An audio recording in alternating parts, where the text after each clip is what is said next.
असणार आहे महाराष्ट्रातील टेकड्या. ठीक आहे, इथं या साईडला आहे डोंगर, त्याचे नाव आणि इकडे जिल्हा. तर अस्तंबा डोंगर हा नंदुरबार जिल्ह्यामध्ये आहे. उत्तर महाराष्ट्रातील अस्तंबा डोंगर नंदुरबार जिल्ह्यात आहे. गाळना डोंगर हा धुळे आणि नंदुरबार जिल्ह्यात आहे. अजिंठा डोंगर संभाजीनगर जिल्ह्यामध्ये आहे. वेरूळ डोंगर हे सुद्धा संभाजीनगरचे दोन महत्वाचे डोंगर म्हणजे वेरूळचे डोंगर आणि अजिंठ्याचे डोंगर. ठीक आहे, हिंगोली डोंगर हिंगोली जिल्ह्यामध्ये आहे.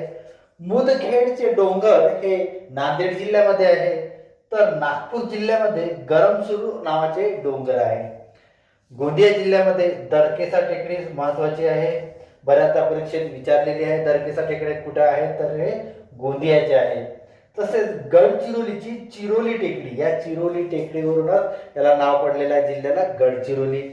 तसेच गडचिरोलीची आणखी आहे भामरागड टेकडी आणि गडचिरोलीमध्ये सुरजागड. ठीक आहे, सुरजागड, भामरागड आणि चिरोली टेकड्या कुठे आहेत तर हे गडचिरोली जिल्ह्यात आहे.